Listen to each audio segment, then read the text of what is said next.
Hello everyone, how are you all. I hope कि आप लोग सब अच्छा कर रहे हैं, आगे बढ़ रहे हैं और बहुत सारी पढ़ाई कर रहे हैं। आज की क्लास में आपका बहुत बहुत स्वागत है। Welcome everybody to the class today. आज हम क्या करने वाले हैं? कल हमने क्या स्टार्ट किया था? हमने अपना चैप्टर नंबर 5 जो कि फ्रॉड पर है उसे हमने अपनी कल की क्लास में स्टार्ट किया था और बहुत सारी चीजों को समझा था, रिवाइज किया था। आज इसी चैप्टर को हम कंटिन्यू करेंगे और फ्रॉड रिपोर्टिंग को पढ़ेंगे और फ्रॉड रिस्क फैक्टर्स। तो बेसिकली वो सारी चीजें जो हमारी कल की क्लास में रह गई थी, आज की क्लास में हम उसे क्या करने वाले हैं? कंप्लीट करने वाले हैं। आगे बढ़ने से पहले सबसे पहले a very very good evening बोल दो बच्चों, गुड इवनिंग विश कर दो मैम को। A very good evening and welcome. Class को स्टार्ट करने से पहले सबसे इंपॉर्टेंट खबर वो है ये बच्चों, अनअकैडमी पे आपको दो तरीके के सब्सक्रिप्शन मिलते हैं, एक है प्लस, एक है आइकॉनिक।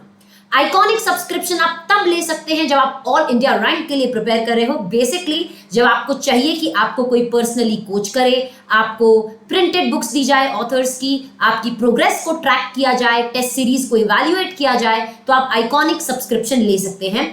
लाइकवाइज अनअकैडमी पे आप प्लस सब्सक्रिप्शन भी ले सकते हो। प्लस के सब्सक्रिप्शन के जो प्लान्स है वो आपकी स्क्रीन के सामने है। आप अपनी रिक्वायरमेंट के हिसाब से मंथ को चूज करके सब्सक्रिप्शन ले सकते हो। आपके एक सब्सक्रिप्शन से अनअकैडमी पर आप ग्रुप 1 ग्रुप 2 के जितने भी क्लासेस हैं वो सारे क्लासेस, सारे सब्जेक्ट्स के सारे क्लासेस आप एक सब्सक्रिप्शन में अवेल कर सकते हो। तो बेसिकली अगर आपके एग्जाम मई में है तो आप 12 या 24 मंथ्स तक का सब्सक्रिप्शन ले सकते हो, जिसपे आपको यहाँ पे 12 मंथ्स का सब्सक्रिप्शन लेने से 2 मंथ्स एक्स्ट्रा फ्री मिलते हैं, 24 मंथ्स पे 3 मंथ्स एक्स्ट्रा फ्री मिलते हैं। अगर आपके एग्जाम्स अभी दिसंबर में है और आप लेट्स से सिंगल ग्रुप करके दे रहे हो, मान लो एक दिसंबर में एक मई में दे रहे हो, तो आप 6 महीने का सब्सक्रिप्शन ले सकते हो। नहीं तो अगर आपके एग्जाम दिसंबर में है और आपका कोई लास्ट ग्रुप पेंडिंग है तो आप 3 मंथ्स तक का सब्सक्रिप्शन ले सकते हो। तो बच्चों, आपके इस एक सब्सक्रिप्शन से आप सारे सब्जेक्ट्स के सारे क्लासेस को अवेल कर सकते हो। लेट्स से आपका ग्रुप 2 आप दे रहे हो लेट्स से दिसंबर में, या ग्रुप 1 दे रहे हो और आपका हर एक सब्जेक्ट्स में से कुछ बाकी है जो आपको नहीं अच्छे से समझ में आ रहा, तो आप अनअकैडमी पे 3 महीने का सब्सक्रिप्शन ले सकते हो और सब सब्जेक्ट्स के क्लासेस इस एक सब्सक्रिप्शन में पूरा कर सकते हो। और आपको पता ही है फास्ट ट्रैक बैच भी चालू हो गया है, ग्रुप 2 के लिए चालू हो रहा है, तो आप उस फास्ट ट्रैक बैच से भी अच्छे से प्रिपरेशन कर सकते हो अपनी ग्रुप 2 की। और आप सब्सक्रिप्शन लेने के समय कोड यूज कर सकते हैं CA दीपिका। तो यहाँ जो रेफरल कोड है आप डाल सकते हैं CA दीपिका। इस कोड को अप्लाई करने से आपको अनअकैडमी पे मिलेंगे डिस्काउंट्स, तो आप अप्लाई कीजिए इस कोड को ताकि आपको मिले खूब सारे डिस्काउंट्स अपने अनअकैडमी के सब्सक्रिप्शन पे। करेक्ट बच्चों, चलिए, तो you will get a 10% of, तो कोड यूज करना मत भूलना, the code is CA Deepika. चलिए आ जाइए, ओके आ जाइए। तो सबसे पहले हम आज पढ़ेंगे फ्रॉड रिपोर्टिंग। बहुत ही इंपॉर्टेंट है फ्रॉड रिपोर्टिंग का ये पार्ट आपके चैप्टर 5 का। तो पहले हम फ्रॉड रिपोर्टिंग पढ़ेंगे, उसके बाद हम फ्रॉड रिस्क फैक्टर्स को पढ़ने वाले हैं। तैयार हैं आप लोग? मेरी क्लास का क्या रिचुअल है बच्चों, अगर आप क्लास के लिए तैयार हो तो बोल दीजिए मैम वी आर रेडी, तो हम क्लास को स्टार्ट करेंगे। सबसे पहले हम फ्रॉड रिपोर्टिंग पढ़ेंगे। चैप्टर 5 में नवंबर अटेम्प्ट के लिए थोड़ा सा अमेंडमेंट भी है जिसको मैं आज की क्लास में कवर करूंगी। तो अमेंडमेंट भी हमारी क्लास में कवर होगा बच्चों आज, तो प्लीज पूरे लेक्चर को अच्छे से देखिएगा ताकि सारे कॉन्सेप्ट समझ में आए। तो चलो फ्रॉड रिपोर्टिंग से अब हम स्टार्ट करते हैं।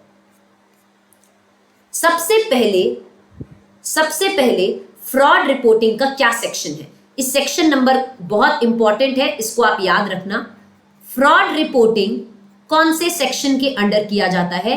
सेक्शन 143 सबसेक्शन 12 के अंदर फ्रॉड की रिपोर्टिंग की जाती है। मतलब अगर आप ऑडिट करने गए और आपको किसी फ्रॉड के बारे में पता चला तो आपको क्या करना पड़ेगा?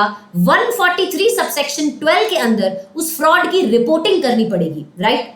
अब फ्रॉड की रिपोर्टिंग कैसे, कब, किसको की जाती है ये अभी हम पढ़ेंगे।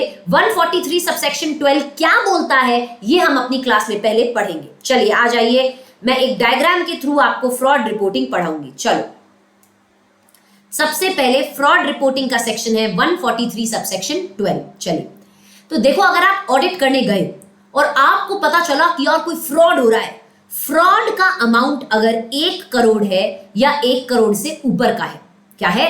अगर फ्रॉड का अमाउंट इक्वल टू 1 करोड़ है या फिर मोर देन 1 करोड़ है, तो आप क्या करोगे, इस फ्रॉड को आपको सेंट्रल गवर्नमेंट को रिपोर्ट करना पड़ेगा। मतलब अगर फ्रॉड का अमाउंट 1 करोड़ या उससे ऊपर का फ्रॉड है तो आप फ्रॉड को किसको रिपोर्ट करोगे, सीजी को करोगे, सेंट्रल गवर्नमेंट को करोगे। किस तरीके से करोगे वो मैं आपको भी बताऊंगी। देखो, फ्रॉड के पता चलने के 2 दिन के अंदर अंदर, with in 2 days of knowledge, मतलब आप ऑडिट कर रहे थे और आपको फ्रॉड के बारे में पता चला, तो पता चलने के 2 दिन के अंदर अंदर आप एक रिपोर्ट बनाओगे फ्रॉड पे, और उस रिपोर्ट को किसको दे दोगे, बोर्ड या ऑडिट कमेटी को। देखो, अगर आपकी कंपनी में under section 177 audit committee constituted है तो आप ऑडिट कमेटी को बता दोगे, वरना आप बोर्ड को रिपोर्ट कर दोगे। तो फ्रॉड के पता चलने के अंदर अंदर आप एक रिपोर्ट बनाओगे और बोर्ड या ऑडिट कमेटी को बताओगे और उनको बोलोगे 45 days में जवाब दो। तो आपने रिपोर्ट बनाई, बोर्ड को भेज दी, ऑडिट कमेटी है तो ऑडिट कमेटी को भेज दी, किसी में से मतलब ऑडिट कमेटी है तो ऑडिट कमेटी को, नहीं है तो बोर्ड को भेज दिया, और आपने सामने वालों को बोला भैया हमें इस पे जवाब 45 days में आप दीजिए, seeking reply with in 45 days। आप उनको बोलोगे हमें इस पर जवाब 45 days में दीजिए। देखो, अगर आपको रिप्लाई मिल जाता है विद इन स्टिपुलेटेड टाइम, मतलब 45 days के अंदर अंदर अगर आपको बोर्ड का रिप्लाई मिल जाता है तो आप क्या करोगे, आपने जो अपनी रिपोर्ट बनाई है वो, आप अपनी रिपोर्ट जो आपने अपनी रिपोर्ट बनाई है वो, प्लस जो आपको रिप्लाई मिला है बोर्ड से, रिप्लाई आपको भेजा होगा, रिप्लाई या ऑब्जर्वेशन जो भी आपको बोर्ड ने भेजा है वो, प्लस आपका जो कमेंट है इस रिप्लाई पे, जो बोर्ड ने आपको रिप्लाई भेजा है, इस रिप्लाई के ऊपर जो आपका कमेंट है, ये 3 चीजें आप क्या करोगे, रिपोर्ट मिलने के मतलब बेसिकली रिप्लाई मिलने के 15 days के अंदर अंदर ये 3 चीजें सेंट्रल गवर्नमेंट को क्या कर दोगे, भेज दोगे। सिंपल बात मैंने बोली। देखो, आपको आज अगर फ्रॉड के बारे में पता चला, फ्रॉड का अमाउंट लेट से 1 करोड़ था, तो आप क्या करोगे, फ्रॉड के पता चलने के 2 दिन के अंदर अंदर अपनी एक रिपोर्ट बनाओगे और बोर्ड या ऑडिट कमेटी को भेज दोगे और उनको बोलोगे 45 days में जवाब दो। अगर वो 45 days में जवाब दे देते हैं तो आप अपनी रिपोर्ट जो आपने फ्रॉड की बनाई है, प्लस आपको जो बोर्ड का रिप्लाई आया है वो, और आपका जो कमेंट है, ऑडिटर का जो कमेंट है बोर्ड के रिप्लाई पे वो, तो इन 3 चीजों को आप 15 दिन के अंदर अंदर सेंट्रल गवर्नमेंट को क्या कर दोगे, फॉरवर्ड कर दोगे। मतलब इनका रिप्लाई मिलने के 15 days के अंदर अंदर आप ये 3 चीजें किसको भेज दोगे, सीजी को भेज दोगे। ये तो हो गया जब रिप्लाई मिला तो। अब अगर आपको रिप्लाई नहीं मिला तो बोर्ड बोल दिया, अरे बोर्ड बोला हम नहीं रिप्लाई देंगे यार, ये ऑडिटर कुछ कुछ बोलता रहता है, हम रिप्लाई नहीं देंगे 45 days में। तो अगर बोर्ड या ऑडिट कमेटी का रिप्लाई आपको 45 days में नहीं आता तो फिर ऑडिटर क्या करेगा। तो देखो, रिप्लाई तो नहीं आया तो ऑडिटर अपनी रिपोर्ट भेजेगा, जो उसने बनाई है वो तो भेजेगा ही, साथ साथ में एक नोट अटैच कर देगा। नोट में क्या लिखेगा, नोट में वो सारी डिटेल्स देगा कि जो रिपोर्ट बोलेगा, report details of report for which failed to receive any reply. तो ऑडिटर एक नोट अटैच कर देगा जिसमें डिटेल देगा कि देखो ये रिपोर्ट मैंने बोर्ड को भेजी थी और बोर्ड का जवाब मुझे इस रिपोर्ट पे नहीं आया।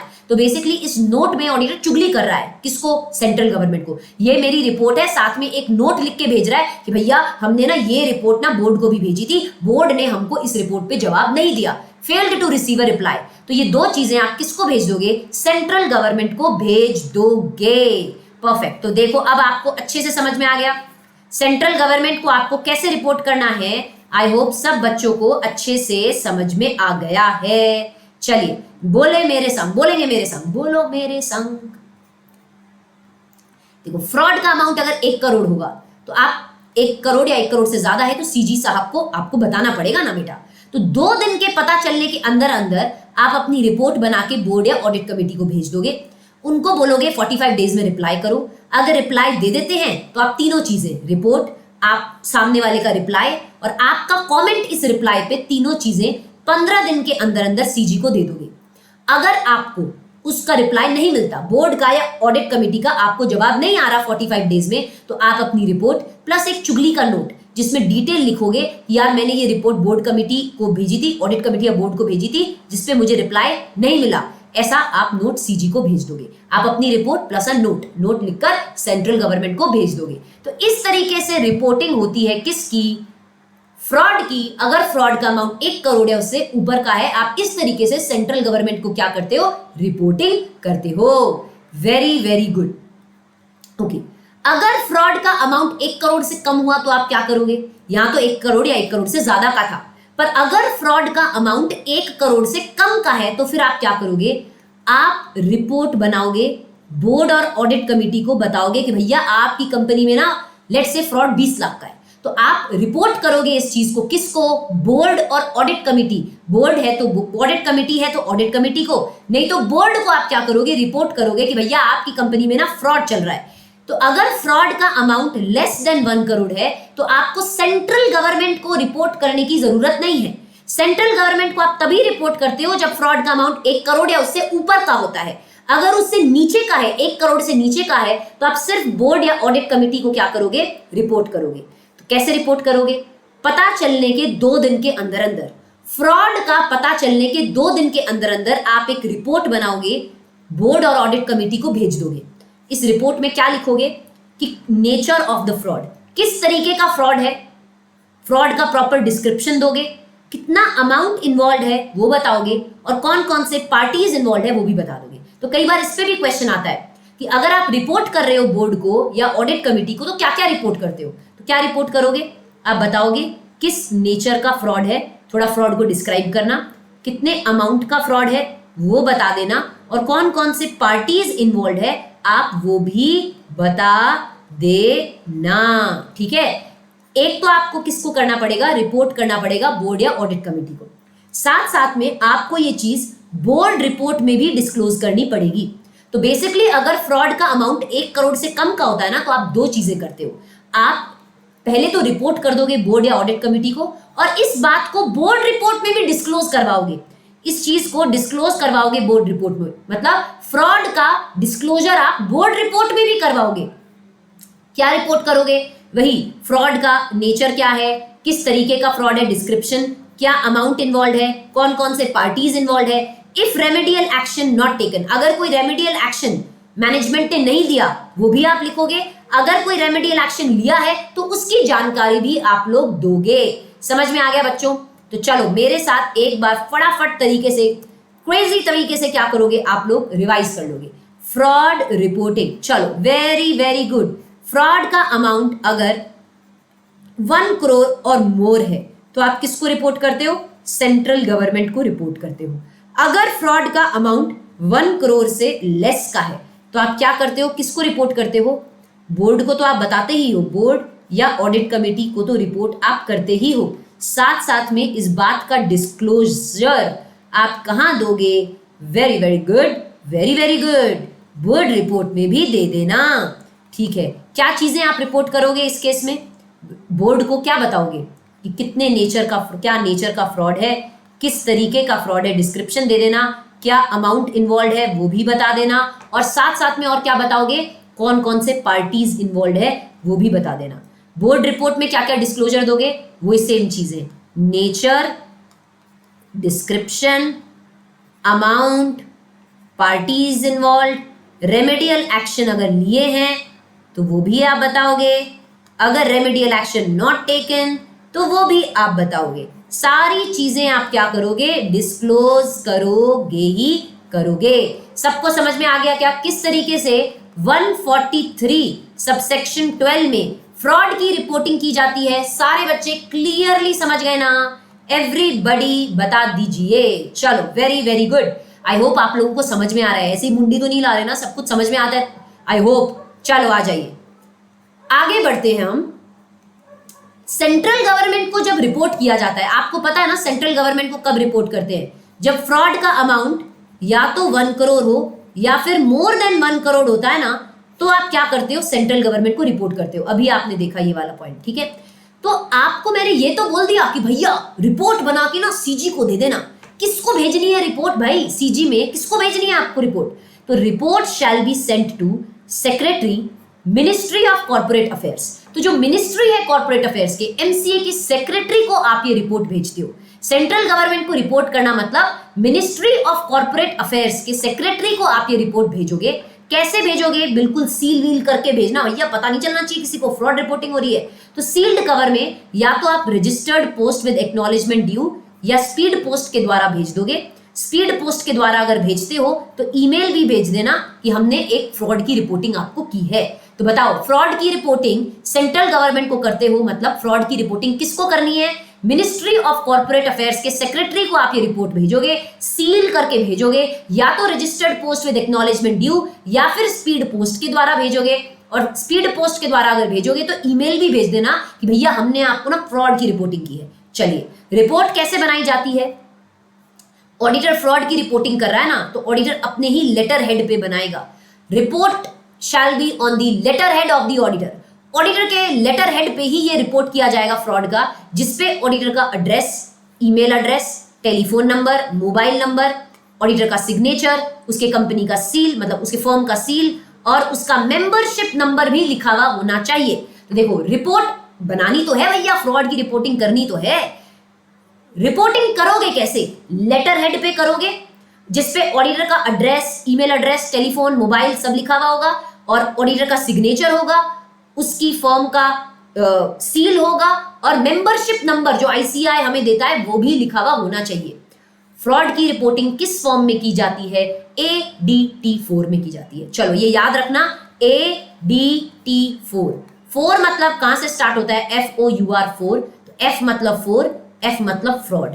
याद रखना, कई बार ये नंबर पूछा जाता है कि फ्रॉड की रिपोर्टिंग किस फॉर्म में की जाती है, तो याद रखना 4 मतलब फ्रॉड, तो F4। तो ADT4 में आप क्या करते हो? फ्रॉड की रिपोर्टिंग करते हो। सबको क्लियरली समझ में आ गया ना फ्रॉड की रिपोर्टिंग कैसे की जाती है? ऑडिटर रिपोर्ट किस पे बनाता है? अपने लेटर हेड पे, सील वील, मेंबरशिप नंबर सब लिखा होता है। और किस फॉर्म में रिपोर्टिंग होती है? ADT4 में। Very very good, very very good. चलिए आगे बढ़ते हैं। परफेक्टो। अब आ गया आपका अमेंडमेंट। ये जो मैंने लाल यहाँ पे लाल वर्ड्स में जो लिखा है ना, ये आपका अमेंडमेंट है बेटा, नवंबर के लिए। चलिए क्या कहता है? It is very important to note that. चल पेन का कलर अपने चेंज कर लेते हैं, ब्लू ले लेते हैं। इट इज वेरी इंपॉर्टेंट, कहता है भैया बहुत इंपॉर्टेंट है क्योंकि इस पे अमेंडमेंट भी है। ये जो प्रोविजन आपने पढ़ा है ना 143 सबसेक्शन 12 का, फ्रॉड रिपोर्टिंग का, ये प्रोविजन मुटेंटस मुटेंडिस जैसे एकदम सेम टू सेम ये प्रोविजन किस पे लगेगा? कॉस्ट ऑडिटर पे भी लगेगा, सेक्रेटोरियल ऑडिटर पे भी लगेगा। मतलब अगर कॉस्ट ऑडिटर कॉस्ट ऑडिट करने आ रहा है और उसको किसी फ्रॉड के बारे में पता चल जाता है तो कॉस्ट ऑडिटर को भी फ्रॉड की रिपोर्टिंग करनी पड़ेगी, सेम टू सेम जैसी आपने पढ़ी अंडर 143 सबसेक्शन 12। कहता है ये पूरा का पूरा जो सेक्शन आप ऊपर पढ़कर आ रहे हो ना 143 सबसेक्शन 12, इसमें जो आपने फ्रॉड की रिपोर्टिंग पढ़ी है ना, ये फ्रॉड की reporting same to same cost auditor और सेक्रेटोरियल ऑडिटर पे भी लगती है जब वो अपना काम सेक्शन 148 या सेक्शन 204 में कर रहे होंगे। तो अगर ऑडिटर या कॉस्ट अकाउंटेंट या कंपनी सेक्रेटरी इस सेक्शन को अगर कंप्लाई नहीं करता, मतलब या तो कंपनी का ऑडिटर या कॉस्ट अकाउंटेंट या कंपनी सेक्रेटरी 143 सबसेक्शन 12 में अगर फ्रॉड की रिपोर्टिंग नहीं करते हैं तो उन पे लग जाएगा पेनल्टी। ये अमेंडमेंट है आपका। तो लिस्टेड कंपनी अगर होगी तो आप पे पेनल्टी लगेगी 5 लाख रुपीस की। लायबल आप कितने के होंगे? 5 लाख रुपए। अगर ये लिस्टेड कंपनी के अलावा कोई दूसरी कंपनी है तो आप पे पेनल्टी होगी 1 लाख रुपए की। तो ये क्या है? इस बार का अमेंडमेंट है, ठीक है, आपके नवंबर में ये एप्लीकेबल है। तो बेसिकली ये कह रहा है कि 143 सबसेक्शन 12 में ये जो पूरा प्रोविजन है ये ऑडिटर के साथ साथ कॉस्ट ऑडिटर पे भी लगता है, सेक्रेटोरियल ऑडिटर पे भी लगता है। अगर ऑडिटर, कॉस्ट अकाउंटेंट या कंपनी सेक्रेटरी इस प्रोविजन को कंप्लाई नहीं करते हैं तो उन पे लग जाएगा पेनल्टी। अगर लिस्टेड कंपनी है भैया, लिस्टेड कंपनी है ना, तो आप पे कितने का पेनल्टी लगेगा? 5 लाख रुपए का, 5 लाख रुपीस का, ओके। और अगर एनी अदर कंपनी है other than the listed entity तो आप पे पेनल्टी लगेगा 1 लाख रुपए का। कितने का? 1 लाख रुपीस। तो याद रखना इस पॉइंट को, लिस्टेड मतलब बड़ी कंपनी तो पेनल्टी मतलब ज्यादा 5 लाख, एनी अदर कंपनी के केस में 1 लाख, ठीक है, याद रखना। अमेंडमेंट है, आ सकता है, पूरे चांसेस है एग्जाम में पूछा जाए, ठीक है। आपको इसने बोला कि लगे हाथ, चल तुमको एक सवाल भी पूछ लिया जाए, चलो बेटा आंसर दे दो। Fraud which should be reported to central government, कौन से फ्रॉड को आप सेंट्रल गवर्नमेंट को रिपोर्ट करते हो? बताओ, आंसर दे दो, चलो एवरीबॉडी। जवाब दीजिए, चलो दीजिए, कमेंट सेक्शन में बताइए मुझे कौन से फ्रॉड को आप सेंट्रल गवर्नमेंट को रिपोर्ट करते हो। क्या हो गया, आंसर नहीं आ रहा है? मैं बता देती हूँ, चलो। Answer is amount involving equal to और मोर देन 1 करोड़ रुपीस। तो अगर फ्रॉड का अमाउंट 1 करोड़ है या 1 करोड़ से ज्यादा है तो आपको फ्रॉड की रिपोर्टिंग किसको करनी पड़ेगी? सीजी को, मतलब secretary of ministry of corporate affairs को सील कवर में रजिस्टर्ड पोस्ट या स्पीड पोस्ट से आप इंफॉर्मेशन भेज देना। Very very good, very very good. चलो नेक्स्ट पॉइंट मजेदार पॉइंट है, अच्छा पॉइंट है। Reporting on fraud already detected and reported. मतलब क्या भाई, ये क्या बोल रहा मैडम? बेटा ये कह रहा है, मान लो आपने अभी अभी पढ़ा ना कि 143 सबसेक्शन 12 ये किस पे अप्लाई होता है? कॉस्ट ऑडिटर पे भी होता है, सेक्रेटोरियल ऑडिटर पे भी होता है, राइट? तो मान लो कॉस्ट ऑडिटर आया, वो कॉस्ट ऑडिट कर रहा था, उसको फ्रॉड के बारे में पता चला, तो कॉस्ट ऑडिटर ने क्या किया? फ्रॉड की रिपोर्टिंग कर दी। अब ये सेक्शन आपको पता ही है कि कॉस्ट ऑडिटर पे भी लगता है ना। कॉस्ट ऑडिटर अगर नहीं करेगा फ्रॉड रिपोर्टिंग तो उस पर पेनल्टी लग जाएगी, आपने अभी भी पढ़ा। तो एक बात बताओ, जिस फ्रॉड को कॉस्ट ऑडिटर ऑलरेडी रिपोर्ट कर चुका है, अगर उसके बाद ऑडिटर आता है तो क्या ऑडिटर को सेम फ्रॉड को फिर से रिपोर्ट करना पड़ेगा क्या? यस या नो? जवाब दो मुझे। हाँ, कमेंट सेक्शन में जवाब दो बच्चों। मैंने क्या बोला है? देखो कॉस्ट ऑडिटर पे भी ये सेक्शन लगता ही है। मान लो कॉस्ट ऑडिटर आया और उसको पता चल गया फ्रॉड के बारे में, उसने क्या कर दिया? रिपोर्ट कर दिया। वेरी गुड बेटा, रिपोर्ट कर दिया कॉस्ट ऑडिटर ने। फिर ऑडिटर आया, ऑडिटर अपनी ऑडिट कर रहा था और ऑडिट के दौरान उसे ये फ्रॉड मिलता है जो कॉस्ट ऑडिटर ऑलरेडी रिपोर्ट कर चुका है। तो क्या ऑडिटर फिर से रिपोर्ट करेगा? यस या नो? Answer is no. क्यों करेगा भाई फिर से रिपोर्ट? कॉस्ट ऑडिटर ने कर दिया ना रिपोर्ट, तो ऑडिटर फिर से रिपोर्ट नहीं करेगा। पर इस केस में एक चीज है जो हमें ध्यान में रखनी है, उसको हम पढ़ेंगे। चलो आ जाओ, इस पॉइंट को हम ध्यान से पढ़ेंगे। हम क्या पढ़ रहे हैं? Reporting on the fraud already reported. देखो नाम ही पढ़ लो क्या है। ये पूरे थ्योरी को मैंने क्या कर दिया? सम अप कर दिया नीचे। ऐसे फ्रॉड की रिपोर्टिंग कैसे होगी? क्या करेगा ऑडिटर? जो फ्रॉड ऑलरेडी रिपोर्ट हो चुका है, कॉस्ट ऑडिटर या सेक्रेटोरियल ऑडिटर उसे रिपोर्ट कर चुका है। चलिए देखेंगे। कहता है, अब ध्यान से इसको पढ़ना। आई होप आपकी स्क्रीन पे दिख रहा है आपको।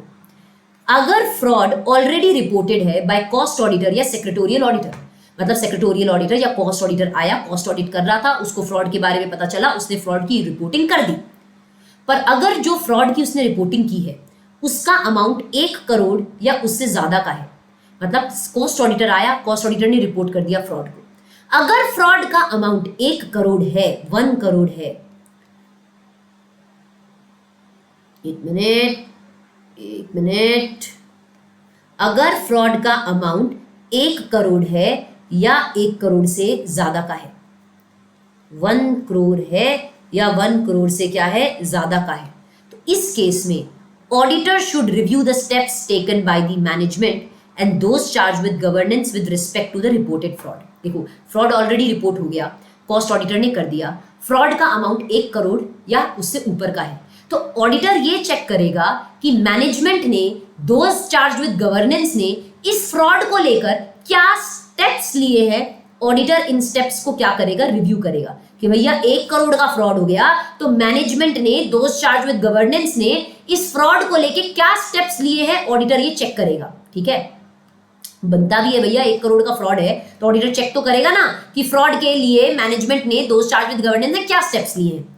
If he is not satisfied with such steps, ये steps रिव्यू करने के बाद ऑडिटर सेटिस्फाई नहीं हुआ, auditor is not satisfied, auditor बोल रहा है भैया इन्होंने तो कुछ काम ही नहीं किया, तो auditor should state the reason for the dissatisfaction in writing. Auditor writing में अपना डिससैटिस्फैक्शन लिख देगा, बता देगा कि भैया मैं तो खुश नहीं हूं, मैंने अभी अभी स्टेप्स रिव्यू किए, मैनेजमेंट ने तो कोई स्टेप्स लिए ही नहीं है, मैं तो इन स्टेप्स से डिससैटिस्फाइड हूं। ऑडिटर रीजन रिकॉर्ड कर देगा कि क्यों डिससैटिस्फाइड है, और मैनेजमेंट और दोज चार्ज विद गवर्नेंस को बोलेगा कि भाई सुनो, तुम ना कुछ एडिशनल ऑडिट प्रोसीजर्स करो, आपको कुछ प्रोसीजर्स करने पड़ेंगे, एडिशनल प्रोसीजर करने पड़ेंगे। अगर मैनेजमेंट या those charged with governance fails to undertake additional procedure, अगर मैनेजमेंट या those charged with governance in additional procedure को 45 डेज में नहीं करता तो ऑडिटर फिर इवैल्यूएट करेगा कि क्या इस फ्रॉड को सीजी को रिपोर्ट करने की जरूरत है क्या। ऑडिटर ये इवैल्यूएट करेगा कि भैया ये तो एडिशनल स्टेप्स ले नहीं रहे, तो क्या इस फ्रॉड को मुझे सीजी को, सेंट्रल गवर्नमेंट को फिर से रिपोर्ट करना चाहिए क्या। ऑडिटर देखेगा। चलो आ जाओ, एक बार देख लो मैंने आपको क्या बोला। फ्रॉड जो ऑलरेडी रिपोर्ट हो गया, ऑडिटर क्या करेगा। देखो, अगर फ्रॉड ऑलरेडी रिपोर्ट हो चुका है, किसने रिपोर्ट कर दिया, लेट्स से कॉस्ट ऑडिटर ने फ्रॉड को ऑलरेडी रिपोर्ट कर दिया, पर अगर फ्रॉड का अमाउंट 1 करोड़ या उससे ज्यादा का है तो ऑडिटर क्या करेगा। 1 करोड़ या उससे ज्यादा के फ्रॉड में ऑडिटर क्या करेगा, ऑडिटर क्या करेगा, रिव्यू करेगा क्या, कि क्या स्टेप्स इस फ्रॉड को लेके मैनेजमेंट ने या दोज चार्ज विद गवर्नेंस ने क्या स्टेप्स लिए हैं, ऑडिटर रिव्यू करेगा। ऑडिटर को अगर लगता है रिव्यू करने के बाद, ऑडिटर अगर डिससैटिस्फाइड है कि भाई मैनेजमेंट ने तो स्टेप्स ठीक नहीं लिए, auditor is dissatisfied with the steps, तो ऑडिटर रीजन अपना राइटिंग में रिकॉर्ड कर देगा कि वो क्यों डिससैटिस्फाइड है, ठीक है। और मैनेजमेंट को बोलेगा कि भैया आप इन एडिशनल स्टेप्स को करो, ठीक है, आपको ये एडिशनल प्रोसीजर्स करने पड़ेंगे। अगर आपकी मैनेजमेंट 45 डेज के अंदर अंदर इन एडिशनल प्रोसीजर्स को नहीं करती है, नक्को करती है, इल्ले करती है, तो ऑडिटर फिर से इवैल्यूएट करेगा कि क्या इस फ्रॉड को फिर से रिपोर्ट करने की जरूरत है क्या टू दी सेंट्रल गवर्नमेंट। समझ में आ गया। तो ये होता है फ्रॉड ऑलरेडी डिटेक्टेड। देख लो, रिव्यू करना स्टेप्स, अगर आप डिससैटिस्फाइड हो तो रीजंस को राइटिंग में रिकॉर्ड करो, मैनेजमेंट को बोलो कि भैया ये एडिशनल प्रोसीजर्स करो, अगर वो नहीं करते 45 डेज में तो फिर आप इवैल्यूएट करना कि फिर से रिपोर्ट करने की जरूरत है क्या टू द सीजी। समझ में आ गया सब बच्चों को, एग्जैक्टली धमाकेदार तरीके से समझ में आया कि नहीं आया, आ गया। तो ये पॉइंट मैंने आपको फ्रॉड रिपोर्टिंग का बहुत ही क्रेजी तरीके से यहाँ पे समझा दिया है। पूरा का पूरा फ्रॉड रिपोर्टिंग का पॉइंट आपका यहाँ पे खत्म हो जाता है। सबसे पहले आप मुझे बताएंगे क्या आपको ये पूरा का पूरा पॉइंट अच्छे से समझ में आया कि नहीं आया, कमेंट सेक्शन में बताओ। चलो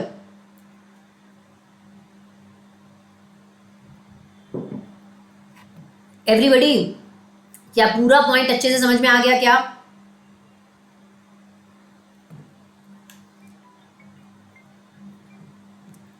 आई होप कि आप लोगों को ये पॉइंट अच्छे से समझ में आ गया। बहुत इजी पॉइंट है और इस पे आपके एग्जाम में बहुत बार क्वेश्चंस भी पूछे जाते हैं, तो प्लीज इस पॉइंट को अच्छे से क्रिस्प कर लो, because there are a lot of times when the question gets asked on this point. Very very important, super simple, super easy, super nice point. चलिए ओके, अब हम पढ़ेंगे क्या, अच्छा इसके बाद में एक क्वेश्चन है, circumstances related to possibility of fraud. ऐसे कौन से सर्कमस्टांसेस हैं जो इंडिकेट करते हैं कि फ्रॉड हो सकता है। मान लो आप एंटिटी की ऑडिट करने गए, तो ऐसे कौन से सर्कमस्टांसेस है जिनसे आपको लगेगा कि यार फ्रॉड हो सकता है, इस एंटिटी में तो फ्रॉड होने की पॉसिबिलिटी है। तो पॉसिबिलिटी ऑफ फ्रॉड, इस पॉइंट पे बहुत बार क्वेश्चन आते हैं आपके एग्जाम में, बहुत बार आपके आरटीपी में इस पे क्वेश्चन आया है। इस पॉइंट को मैं ज्यादा डिटेल में नहीं बता रही क्योंकि it's a super simple point, इसे आप अपने आप पढ़ लेंगे, ठीक है। तो पॉसिबिलिटी ऑफ फ्रॉड, ऐसे कौन से सर्कमस्टांसेस है जो बताते हैं कि यार यहां पे फ्रॉड होने की पॉसिबिलिटी है। ऐसे कौन से सर्कमस्टांसेस है जो रिलेट करते हैं टू पॉसिबिलिटी ऑफ फ्रॉड। जैसे मान लो आप ऑडिट करने गए, आप ऑडिट करने गए और आपको अकाउंटिंग रिकॉर्ड्स में कुछ गड़बड़ी लग रही है, आपको अकाउंटिंग रिकॉर्ड्स में कोई डिस्क्रिपेंसी दिख रही है, तो आपको क्या इंडिकेशन मिलेगा कि यार यहां तो फ्रॉड हो सकता है, ठीक है। मान लो आपको कुछ एविडेंसेस मिल ही नहीं रहे हैं, आप कोई इनवॉइस मांग रहे हो और इनवॉइस नहीं है कंपनी के बाद, या कुछ कॉन्फ्लिक्टिंग एविडेंस है, मतलब एक एविडेंस दूसरे एविडेंस के साथ मैच ही नहीं खा रहा है, तो ऑब्वियसली आपको यही लगेगा कि फ्रॉड हो रहा है। या मान लो ऑडिटर और मैनेजमेंट की रिलेशनशिप ठीक नहीं है, मैनेजमेंट जबरदस्ती लिमिटेशन लगा रहा है ऑडिटर के काम पे, स्कोप कम करवाने की कोशिश कर रहा है, उसको टाइम बाउंडेशन दे रहा है। तो अगर ऑडिटर और मैनेजमेंट का रिलेशनशिप बहुत अच्छा नहीं है, प्रॉब्लमैटिक है, तो ये इंडिकेशन है कि कंपनी में फ्रॉड हो रहा हो। और कुछ अदर मैटर्स है, तो इनके कुछ एग्जांपल्स आपकी बुक में दिए रहे हैं, इन एग्जाम्पल्स को आप अच्छे से पढ़ेंगे। आपके एग्जाम में पता है कैसे क्वेश्चन आएगा कि give some examples of discrepancy in accounting records. आपको बोला जाएगा अगर कॉन्फ्लिक्टिंग और मिसिंग एविडेंस है तो इसका मतलब है कि फ्रॉड होने की पॉसिबिलिटी है। कॉन्फ्लिक्टिंग एविडेंस या मिसिंग एविडेंस के कुछ एग्जाम्पल दो। तो ये एग्जाम्पल मैं यहाँ नहीं ले रही हूँ बिकॉज इट्स सुपर सिंपल, ये आप अपने आप कर सकते हैं और इनको छोड़िएगा मत, बहुत इंपॉर्टेंट है एग्जाम के पॉइंट ऑफ व्यू से। तो पॉसिबिलिटी ऑफ फ्रॉड मतलब ऐसे कौन से फैक्टर्स हैं जो इंडिकेट करते हैं कि भाई फ्रॉड होने के चांसेस हैं, फ्रॉड होने की पॉसिबिलिटी है, ये वो पॉइंट्स हैं। याद रखना, या तो कॉन्फ्लिक्टिंग या मिसिंग एविडेंस हो, या आपके अकाउंटिंग रिकॉर्ड्स में कोई डिस्क्रिपेंसी हो, या फिर ऑडिटर और मैनेजमेंट के रिलेशनशिप में कोई प्रॉब्लम हो, या अदर पॉइंट्स। ठीक है, all right, perfecto. Circumstances related to possibility of fraud. Now we come to our point, fraud risk factors. Very important, very simple. समझने से पूरा पॉइंट इजी हो जाएगा। देखो मैंने आपको क्या बोला था, एक चीज मैंने बोली थी, ऑडिटर 2 तरीके के फ्रॉड से कंसर्न होता है। बताओ मैंने आपको क्या बोला था, ऑडिटर 2 तरीके के फ्रॉड से कंसर्न है, 2 फ्रॉड से ऑडिटर कंसर्न है। एक तो फ्रॉडलेंट फाइनेंशियल रिपोर्टिंग से, कल की क्लास में बताया था ना, और एक मिस अप्रोप्रिएशन ऑफ एसेट से। इन 2 फ्रॉड्स से ऑडिटर साहब क्या है, कंसर्न्ड है। Correct madam. Fraud risk factors क्या होते हैं? फ्रॉड रिस्क फैक्टर्स क्या होते हैं? फ्रॉड रिस्क फैक्टर्स वो फैक्टर्स है, वो इवेंट्स हैं।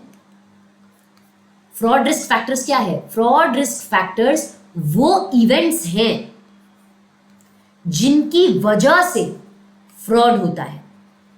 ये वो फैक्टर्स हैं, ये वो इवेंट्स हैं जो फ्रॉड को जन्म देते हैं। आज मेरी हिंदी थोड़ी क्या है, वीक है, अब आई डोंट नो मैंने ठीक से लिखा है कि नहीं। तो फ्रॉड रिस्क फैक्टर्स क्या है? फ्रॉड रिस्क फैक्टर्स वो इवेंट्स हैं जिनकी वजह से फ्रॉड हो सकते हैं।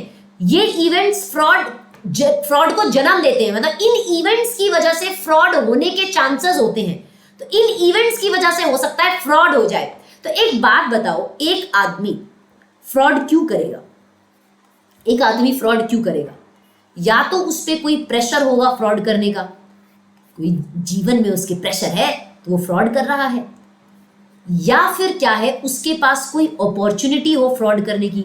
जैसे मैनेजमेंट के पास अपॉर्चुनिटी होती है ना, मैनेजमेंट इंटरनल कंट्रोल को ओवरराइड कर सकता है, मैनेजमेंट के पास अथॉरिटी है, मैनेजमेंट के पास पावर है, तो मैनेजमेंट के पास अपॉर्चुनिटी है फ्रॉड करने की। तो देखो फ्रॉड आदमी क्यों करता है? या तो किसी प्रेशर में हो तो फ्रॉड करेगा, या उसके पास अपॉर्चुनिटी हो फ्रॉड करने की तो करेगा, या फिर आदमी का एटीट्यूड ही कुछ ऐसा है, मतलब अरे एटीट्यूड ही ऐसा ही है, उनको फ्रॉड करना गलत ही नहीं लगता। फ्रॉड ही तो है, तो क्या हो गया, प्रेशर में था कर दिया। तो कुछ लोगों का एटीट्यूड ही ऐसा है कि फ्रॉड करने से उनको कोई फर्क ही नहीं पड़ता। तो बेसिकली फ्रॉड रिस्क फैक्टर्स जो है 3 कैटेगरी में डिवाइडेड है। देखो मैंने क्या बोला, फ्रॉड 3 वजह से होता है, या तो प्रेशर, या अपॉर्चुनिटी, या एटीट्यूड। ऑडिटर 2 तरीके के फ्रॉड से कंसर्न्ड है, फ्रॉडलेंट फाइनेंशियल रिपोर्टिंग से और मिस अप्रोप्रिएशन ऑफ एसेट से। फ्रॉड रिस्क फैक्टर्स कौन से फैक्टर्स हैं? फ्रॉड रिस्क फैक्टर्स वो इवेंट्स हैं, वो कंडीशंस हैं जिनकी वजह से फ्रॉड होता है, जैसे प्रेशर, या फिर कोई अपॉर्चुनिटी है, या किसी का एटीट्यूड है फ्रॉड करने का, राइट। तो फ्रॉड रिस्क फैक्टर्स 3 कैटेगरी में डिवाइडेड है। ये सारे के सारे इवेंट्स 3 कैटेगरी में डिवाइडेड है। फ्रॉड रिस्क फैक्टर्स वो फैक्टर्स है जो फ्रॉड को क्या देते हैं, जन्म देते हैं। फिर से ऐसे लिखती हूं, जन्म देते हैं, राइट। तो ये फैक्टर्स 3 कैटेगरी में डिवाइडेड है। देखो फ्रॉडलेंट फाइनेंशियल रिपोर्टिंग या मिस अप्रोप्रिएशन ऑफ एसेट किन वजहों से हो सकता है? या तो देखो प्रेशर हो, या अपॉर्चुनिटी हो, या किसी का एटीट्यूड ही ऐसा है। वैसे ही फ्रॉडलेंट फाइनेंशियल रिपोर्टिंग के फ्रॉड रिस्क फैक्टर्स 3 कैटेगरी में डिवाइडेड है, राइट। तो ये है फ्रॉड रिस्क फैक्टर्स जिनको हम डिटेल में अपनी क्लास में पढ़ेंगे, बट आज नहीं, नेक्स्ट क्लास में हम पढ़ेंगे। कल की क्लास में हम इन फ्रॉड रिस्क फैक्टर्स को क्या करेंगे, अच्छे से डिस्कस करेंगे। आई होप बेसिक आपको समझ गया। फ्रॉड रिस्क फैक्टर्स वो फैक्टर्स है, वो इवेंट्स है जिनकी वजह से फ्रॉड होते हैं। अब जैसे मैंने बोला, एनी विच वेज 3 वजह से फ्रॉड होते हैं, प्रेशर, अपॉर्चुनिटी और एटीट्यूड। तो ये सारे इवेंट्स इन 3 कैटेगरीज में डिवाइडेड है। ऑडिटर 2 तरीके के फ्रॉड से कंसर्न्ड है, इन सारों के फैक्टर्स 3 कैटेगरी के अंदर डिवाइडेड है, जो हम अपनी नेक्स्ट क्लास में धमाकेदार तरीके से, धुआंधार तरीके से क्या करेंगे, पढ़ेंगे। ये फ्रॉड रिस्क फैक्टर्स को मैं आपको याद करवा दूंगी क्लास में अच्छे से कॉन्सेप्ट क्लैरिटी के साथ। तो आई होप आपको आज की क्लास में जो फ्रॉड रिपोर्टिंग हमने पढ़ा वो आपको अच्छे से समझ में आया। बहुत इंपॉर्टेंट था आपके एग्जाम के लिए। इनफैक्ट ये मैंने आपको बोला पॉसिबिलिटी ऑफ फ्रॉड, जो कि बहुत सुपर सिंपल है, वो आप अपने आप पढ़ेंगे। और फ्रॉड रिस्क फैक्टर्स को मैं कल की क्लास में बहुत ही क्रिस्प तरीके से क्या करवाऊंगी, तैयार करवा दूंगी। कोई दिक्कत नहीं होगी आपको, राइट। ये सारा आपको याद हो जाएगा। तो कल चैप्टर हमारा क्या हो जाएगा, फिनिश हो जाएगा। चैप्टर नंबर 5 की रिवीजन 100% क्या हो जाएगी, कल कंप्लीट हो जाएगी। आई होप कि आप लोग जो मैं पढ़ाती हूं उसको अच्छे से रिवाइज करते हो, क्योंकि अगर रिवाइज नहीं कर रहे ना तो दिक्कत होगी। अब आपके पास ज्यादा समय नहीं है, जो मैं पढ़ा रही हूं मैं बहुत कॉन्सेप्ट के साथ पढ़ाती हूं। आई होप आप अच्छे से रिवाइज करोगे, याद करोगे। और अगर बच्चों आपको एक से ज्यादा सब्जेक्ट्स में प्रॉब्लम है तो यार इस टाइम को अच्छे से यूटिलाइज करो। आप फास्ट ट्रैक बैच में भी आराम से पढ़ सकते हो। दिसंबर के में फास्ट ट्रैक बैच स्टार्ट हो रहा है on the Unacademy for December. तो आप 3 महीने तक का सब्सक्रिप्शन ले सकते हो और फास्ट ट्रैक बैच में ग्रुप 2 या ग्रुप 1 को धमाकेदार तरीके से प्रिपेयर कर सकते हो। करेक्ट। आप लोग मेरा कोड यूज कर सकते हैं CA दीपिका सब्सक्रिप्शन के समय, ठीक है। अगर आप इस कोड को यूज करेंगे तो आपको अनअकैडमी पे मिलेंगे खूब सारे डिस्काउंट्स। तो if you like my teaching, अगर आपको मेरी टीचिंग पसंद है और अगर आपको ऑब्वियसली डिस्काउंट्स चाहिए तो आप इस कोड को यूज कीजिएगा, that is CA Deepika which is my code. बच्चों आज के लिए इतना ही। अगर आपको ये लेसन अच्छा लगा हो तो आप इस वीडियो को लाइक करना, अपने दोस्तों के साथ शेयर करना, जिनको भी ऑडिट में दिक्कत होती है, जिनको भी ये चीजें समझ में नहीं आती। कल की क्लास में फ्रॉड रिस्क फैक्टर्स को धुआंधार तरीके से हम कंप्लीट करेंगे। सी यू टुमारो। एंड कल हम फ्रॉड रिस्क फैक्टर्स को कंप्लीट करेंगे, तो टाइम पर आना, टाइम वेस्ट मत करना, समझ गए ना। चलो that is it for now. Have a good day. पढ़ते रहिए, आगे बढ़ते रहिए। और अगर इस अच्छा लगा वीडियो को लाइक कीजिए, जो आई एम श्योर आप करेंगे। आज के लिए इतना ही। Have a good day and bye bye.